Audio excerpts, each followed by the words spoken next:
The only people making it divisive are the Democrats, who seem to be criticizing every single thing Trump wants to do to celebrate the country's birthday. They're fun haters. They're fun vacuums. They don't love America as much as Donald Trump. They're still sourpusses that he's the president while this awesome celebration is going on. That's what I think's happening. Jamal is a Democrat. He just said he's fine with the UFC. Far-right MAGA commentator Scott Jennings joined Kaitlan Collins' CNN show to debate Democrat Jamal Simmons over Donald Trump's unusual proposal to hold a UFC fight at the White House, along with the confusion and lack of clear planning surrounding the nation's upcoming 250th anniversary celebration.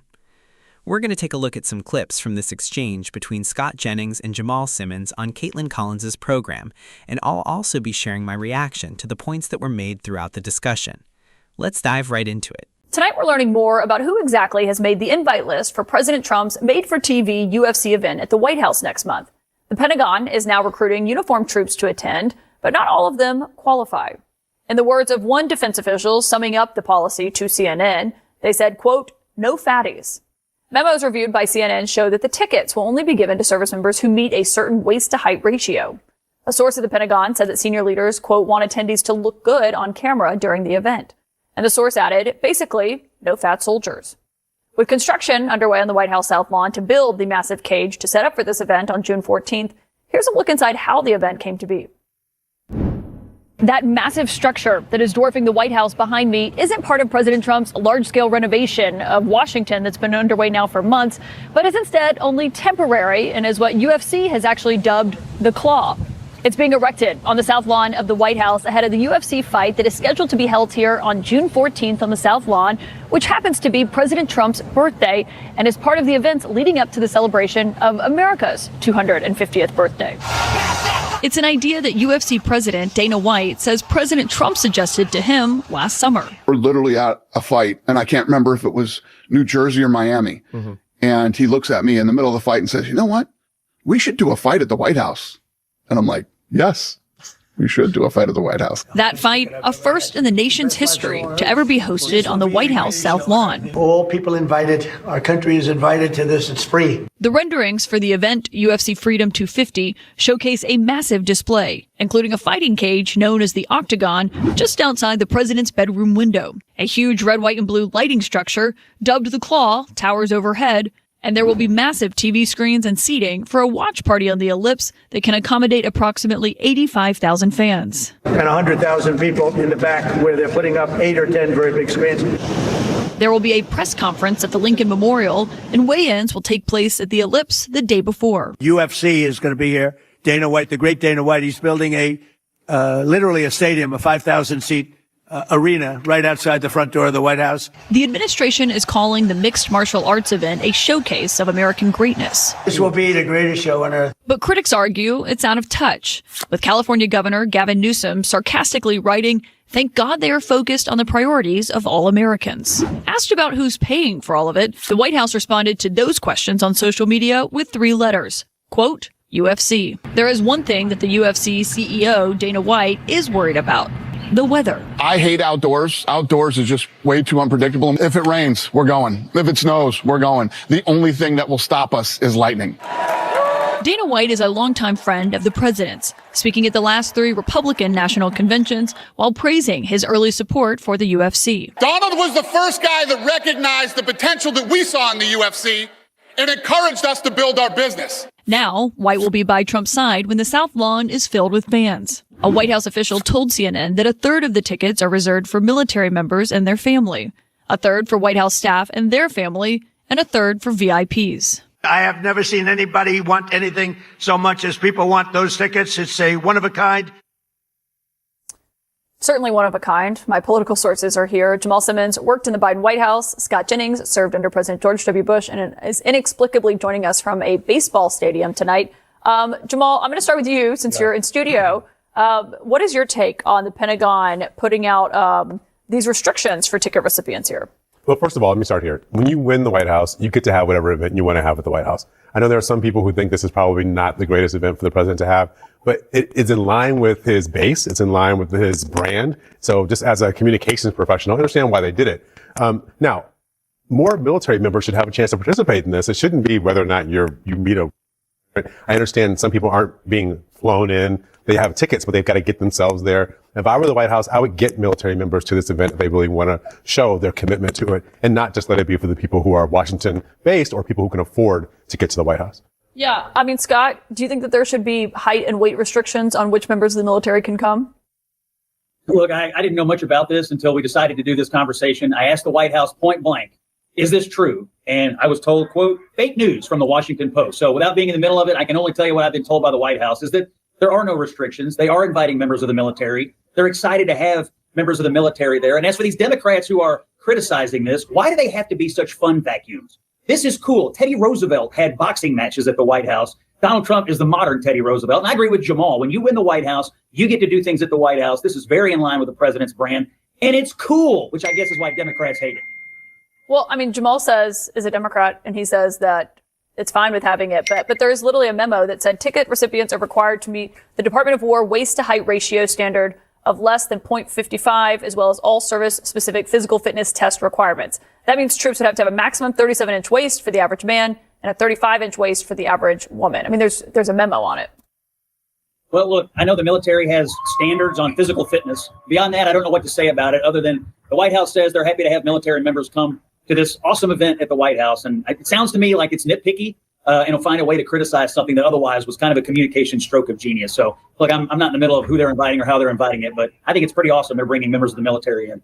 I find it pretty ironic that Scott Jennings is sitting there claiming Democrats don't know how to have fun and spend all their time complaining. Every year after the Super Bowl halftime show, who are the people we usually see getting upset, complaining nonstop, and acting offended by what happened on stage?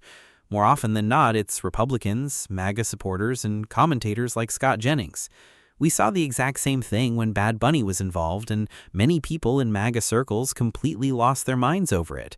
So the argument that Democrats are somehow the only ones who can't enjoy themselves is difficult to take seriously.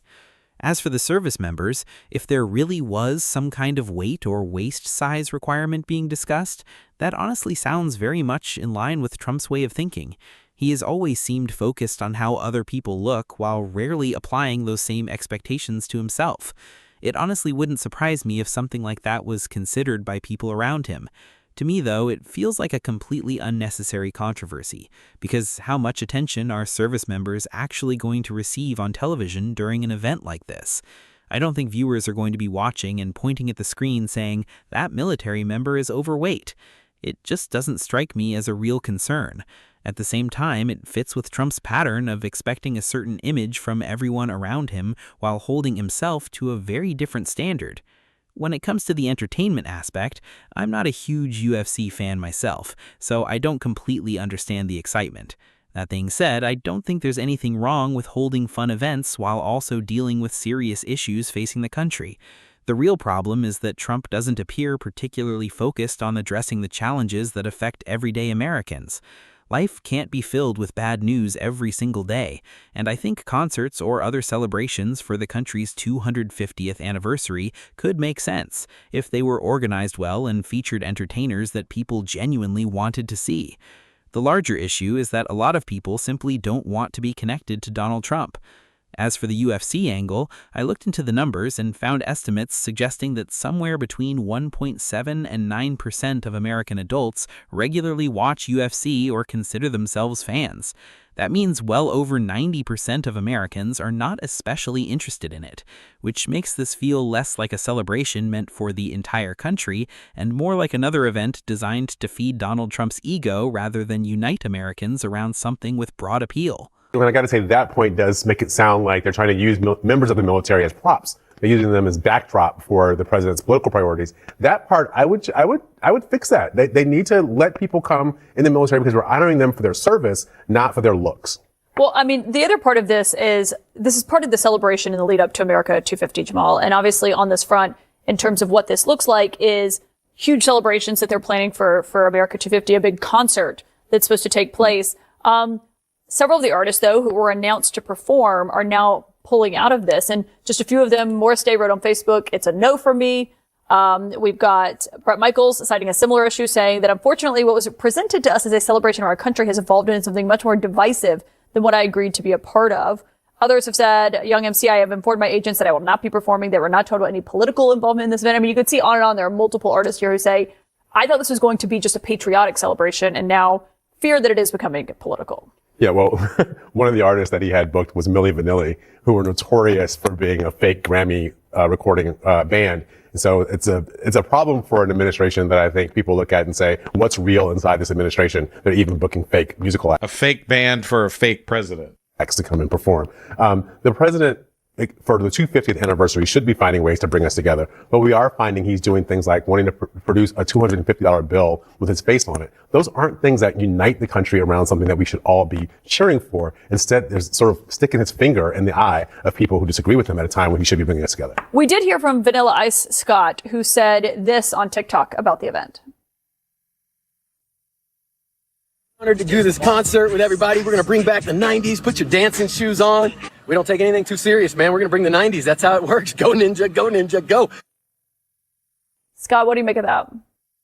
Well, I think we should all stop, collaborate, and listen to Vanilla Ice. He's excited about this, and we should all be excited about this. Now, when you're a Republican and you start dealing with Hollywood and the entertainment industry, it gets very dicey because anytime they come into contact with Republicans, all their peers and all the people out in Hollywood and that industry come down on them hard. That's obviously what's happened here. I personally would love to hear a lot of military bands. I'd love to hear patriotic marches and that kind of music. So, chasing these acts sometimes is a little bit of a risky business for Republicans. I don't know why they're pulling out. This has nothing to do with politics and everything to do with America's 250th anniversary. The only people making it divisive are the Democrats who seem to be criticizing every single thing Trump wants to do to celebrate the country's birthday. They're fun haters. They're fun vacuums. They don't love America as much as Donald Trump. They're still sourpusses that he's the president while this awesome celebration is going on. That's what I think's happening. Jamal is a Democrat. He just said he's fine with the UFC event. Kaitlan, I will say this. Whatever happens, Democrats are way more likely to have fun than Republicans. I think most people would agree with that. We'll have that debate another time. Jamal Simmons, Scott Jennings, we'll leave you back to your baseball game. Thank you both for being here tonight. I also think it's funny how Scott Jennings keeps going back to the same old argument that Hollywood hates Republicans. When you actually look at the facts, that claim really doesn't hold much weight.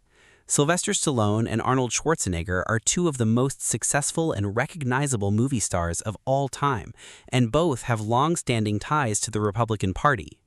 While Arnold Schwarzenegger has been critical of Donald Trump and doesn't support him, Sylvester Stallone has openly praised and supported Trump, yet he's still working and continues to find success in the entertainment industry. The reality is that most people in Hollywood probably don't care whether someone is a Republican or a Democrat.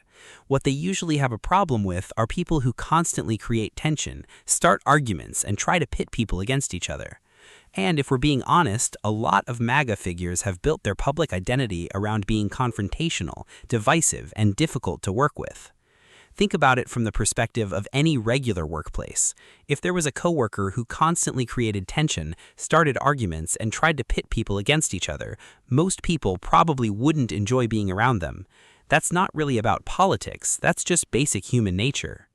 Hollywood has welcomed and celebrated people like Bruce Willis, Clint Eastwood, and plenty of other well-known Republicans throughout the years without any issue. This idea that conservatives are automatically shut out of the entertainment industry is a narrative that many on the right have been repeating for decades. In many ways, it's similar to how Republicans have spent years criticizing the media, accusing journalists of being biased, claiming the press is working against them, and even referring to reporters as enemies of the people. If you're constantly attacking an entire industry, it's hard to understand why you would expect that same industry to embrace you with open arms. That's one reason why Scott Jennings' argument and the broader MAGA argument on this issue doesn't really add up. The irony is that few people have spent more time seeking approval from Hollywood than Donald Trump himself. For years, he tried to position himself as part of that world, yet it often felt like he was looking in from the outside, hoping to be accepted by the very crowd he now criticizes. Anyway, let me know what you think down in the comments. What are your thoughts on the proposed UFC event, and what do you make of the confusion and controversy surrounding America's upcoming 250th anniversary celebration? I'd also like to hear your opinion on what Scott Jennings had to say during Kaitlan Collins' show, and whether you agreed with any of the points Jamal Simmons made throughout the discussion. Share your thoughts below. I'm Carter on Culture, and I'll see you in the next one.